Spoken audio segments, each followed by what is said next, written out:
对我来讲，一个第三代外省人看台语这语言是感觉伊足丰富的，啊，足美丽，吼啊，对我来讲是一个就有记忆、就有生命感的一个语言。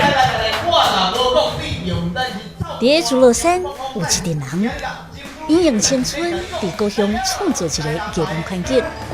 艺术会影响一群人，一群人会影响一个所在。你想讲，互你疼破是啥？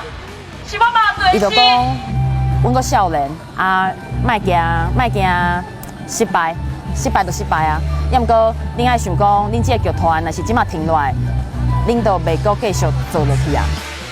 逐礼拜三暗时10点，青春等你忙，咱做伙来做梦。